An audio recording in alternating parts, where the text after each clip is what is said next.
మందికి డబ్బులు ఇచ్చాను, వాళ్ళందరూ ఏమైపోయారు, వాళ్ళ ఓట్లన్నీ ఏమైపోయినాయి.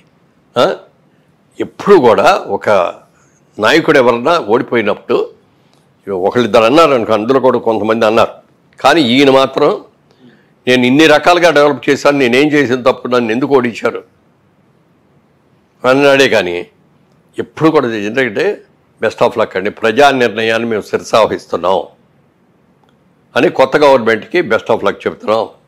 ప్రజల్ని జాగ్రత్తగా చూసుకుంటూ మీరు ఏమైతే ప్రమాణాలు చేశారో, మీరు ఏమైతే ఇస్తామని చెప్పారో అవన్నీ కూడా ఖచ్చితంగా చెయ్యండి, గుడ్ లక్ అని చెప్పేసి ఊరుకోవాలి.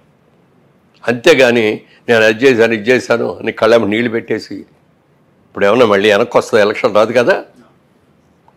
తర్వాత ప్రపంచంలో ఎక్కడ జరిగింది ఇంకోటి జరిగింది. జగన్మోహన్ రెడ్డి గారు ఆయన 14 నెలలు జైల్లో ఉండి తిరిగి వచ్చాడు, బెయిల్ వచ్చింది. జనరల్గా ఎవరైనా ఒక్క కేసు ఉన్నాడు ఆయన, ఇన్ని కేసులు కదా, ఒక్క కేసు ఉంటే బెయిల్ ఇస్తే 1 నెల ఇస్తారు, 2 నెలలు ఇస్తారు, 3 నెలలు ఇస్తారు, 6 నెలలు ఇస్తారు, సంవత్సరం ఇస్తారు. అందుకంటే ఎవడు ఇవ్వడు కదా. ఈయన 18 కేసులు ఉన్నాయి ఈయన మీద. 18 కేసుల్లో నెంబర్ 1 ముద్దా ఎవరంటే ఈయనే. అలాంటి ఆయనకి ఎన్నేళ్ళు అయిందండి ఆయన బెయిల్ బయటకు వచ్చి? 10 ఏళ్ళు పైన అయింది కదా, 12 ఏళ్ళు అంత అయింది. ఇన్ని రోజులు అసలు బెయిల్ ఎవరిస్తాడండి? మేనేజ్ అది రాకుండా చూసుకున్నాడు అంతే. ప్రతిసారి ఢిల్లీ వెళ్ళినప్పుడల్లా ఏదో ప్రత్యేక హోదా తీసుకొస్తాడు, లేకపోతే ఈ డబ్బులు తీసుకొస్తాడు, అవి తీసుకొస్తాడు, ఇది తీసుకొస్తాడు అని ఆయన తెచ్చేది ఏమీ లేదు. తన కేసులు ఎలా ఆపుకోవాలి, ఎలా అక్కడ ఈ 5 ఏళ్ళు జగన్మోహన్ రెడ్డి గారు ఎప్పుడు ఢిల్లీ వెళ్ళినా తన కేసులు పని మీద సొంత పని మీద వెళ్ళారు తప్ప. సార్ సో ఇలాంటి ఫ్యాక్టర్లన్నీ ఆయన ఓడించాయండి డెఫినెట్గా. మరి ఇవన్నీ కూడా ప్రతిదీ లెక్కేస్తారండి. వాళ్ళ ఎన్టీ రామారావు గారు రాజకీయాల్లో రాకముందు మన ఆళ్లలో చూసుకుంటే 20% పేపర్ చదివేవారేమో, రాజకీయాలతో టచ్ ఉంది. 80% అసలు ఎవరికి టచ్ ఉండేది కాదు. అలాంటిది ఎన్టీ రామారావు గారు వచ్చిన తర్వాత ప్రతి వాళ్ళకిలో ఒక చైతన్యం వచ్చింది. రోజు మైక్ తీసుకెళ్ళి పెట్టండి, కూలి పని చేసే వాళ్ళ దగ్గర కూడా ధారాళంగా మాట్లాడేసేస్తారు. లేదండి, నేను చాలాసార్లు వెళ్ళినప్పుడు అద్భుతంగా మాట్లాడుతున్నారు, అద్భుతంగా మాట్లాడతారు. ఇద్దరు లేదు, రామారావు రాకముందు ఆ చైతన్యం లేదు ఎవరు. రాజకీయ చైతన్యం తీసుకొచ్చింది ప్రజల్లో, ముఖ్యంగా పేదవాళ్లలో ఎన్టీ రామారావు. ఆయన ఎంత నిజాయితీగా ఉన్నాడో అంత మించిన నిజాయితీతో చంద్రబాబు నాయుడు గారు కూడా ఉన్నారు. నందమూరి వారి కుటుంబం మీద కానీ, నందమూరి వారి పిల్లల్లో ఇప్పుడు బాలకృష్ణ గారిలో కానీ, చంద్రబాబు నాయుడులో కానీ ఏ రోజున ఏదైనా ఒక్క అవినీతి కేసు ఉందో ఒక్కడన్నా? గాలికి వెళ్ళే వాళ్ళు కేసులు పెట్టవచ్చు, నా మీద కూడా పెట్టవచ్చు. నాకు ఇంతవరకు నా మీద ఎప్పుడు ఏ విధమైన కేసులు లేవు. నీతిగా ఉన్నాం కాబట్టి, ఇన్నేళ్ళు బట్టి ఉన్నాం. రియల్ ఎస్టేట్లో ఉండి ఏమీ లేదు. ఇన్కమ్ ట్యాక్స్ డిపార్ట్మెంట్లో ఏ రోజున మాకు ఇది రాదు. అన్నీ కూడా పర్ఫెక్ట్గా కట్టేస్తాం మేము. అందుకని మేము మా మీదకి రావు. మరి అలాంటి ఆయన అన్ని కేసులు ఉన్న ఆయన ఇన్నేళ్ళు ఎలా ఉండగలిగాడండి? ఎలా మేనేజ్ చేశాడండి? ఏదైనా పాపం పడాలి, టైం రావాలి. ఇవాళ ప్రజలందరూ కూడా అది గుర్తించి, అది తెలుసుకొని, చేసిన తప్పులు తీసుకొని మనం యునానిమస్గా వేయాలన్నారు.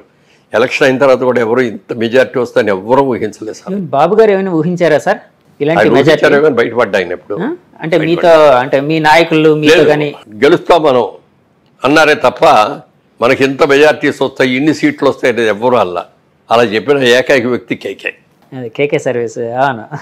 ఎంత బాగా మరి ఇద్దరు తెలియదు కానండి, అతను కూడా కలుసుకోవాలని అనుకున్నాను.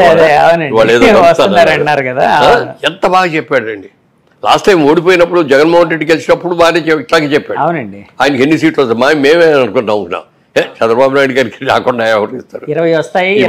మీరు బోల్డన్ చేసామని చెప్పి ఈయన చంద్రబాబు నాయుడు గారు కూడా ఆ రోజులు అన్నారు, మనం పసుపు కుంకుమ ఇచ్చాం బోళ్ళ మందికి, ఎలక్షన్ ముందు 10,000 చెప్పి ఇచ్చాము, మహిళా ఓట్లన్నీ మనకు వచ్చేస్తాయన్నారు. కానీ ప్రజలు ఏమన్నారు తెలుసండి? ఆయన 10,000 ఇస్తే ఆయన సొంత డబ్బులు ఇచ్చాడా? గవర్నమెంట్ డబ్బులే కదా మాకు ఇచ్చింది. ఆయన ఏదైనా సొంత డబ్బులు ఇస్తే అప్పుడు ఆలోచిస్తాం దాని గురించి. ఎవరు సొంత డబ్బులు ఇస్తే వాళ్ళకి ఓటేస్తామన్నారు. ఇవాళ జగన్మోహన్ రెడ్డి గారు ఇచ్చింది ఆయన సొంత డబ్బులు ఇచ్చాడా? ఉంటే మీటర్ ఒక్కడమే కదా ఆయన చేసింది.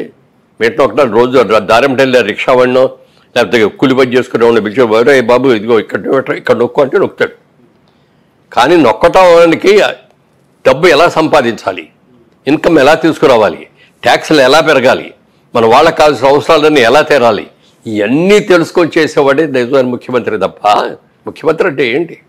ఇన్ని లక్షల మంది, మనకి కోట్ల మంది, ఇవాళ ఇన్ని కోట్ల మంది యొక్క సమస్యల్ని, కష్టాల్ని, సుఖాల్ని, పిల్లల భవిష్యత్తుని తీర్చిదిద్దవలసిన ఒక పవిత్రమైన బాధ్యత ఉన్న వ్యక్తి ముఖ్యమంత్రిగా ఉండాలి. అలా ఉన్నవాళ్ళే ఉంటారు లాంగ్ మీటింగ్. సార్ మొన్న మధ్య ఒక మాట అయితే వినిపించిందండి. చంద్రబాబు గారు ఇప్పుడు సూపర్ 6 అని పెట్టి, అంటే జగన్మోహన్ రెడ్డి గారు ఇచ్చే పథకాల కంటే ఇంకా అద్భుతమైన పథకాలు, ఎక్కువ డబ్బు ఇస్తామని చెప్పి జనాలకి, అంటే మేము ఫలానా పథకాలు అందించబోతున్నాం. ఇప్పుడు పెన్షన్ అనుకోండి 4000, ఇప్పుడు 3000 ఎంత వస్తుంది వృద్ధులకి పెన్షన్, 4000 ఇస్తామన్నారు బాబు గారు. ఏప్రిల్ మే నెల నుంచి ఇచ్చేస్తామన్నారు. సో ఇలా రకరకాల సూపర్ 6 అని పెట్టారు. చాలా ఎక్కువ వెల్ఫేర్ అనేది ప్రకటించారు. అప్పట్లో వైసీపీ నాయకులు ఒక మాట అనేవారండి, అంటే మేము జగన్మోహన్ రెడ్డి గారు ఇస్తూ ఉంటే చంద్రబాబు గారు ఈ ఆంధ్రప్రదేశ్ని ఒక శ్రీలంకలా చేస్తున్నారు, ఒక సోమాలియాలా చేస్తున్నారు అని చెప్పి విమర్శించేవారు బాబు గారు. అలాంటిది ఇప్పుడు ఆయన మాకంటే ఎక్కువ పథకాలు ఎలా ఇవ్వగలుగుతారు?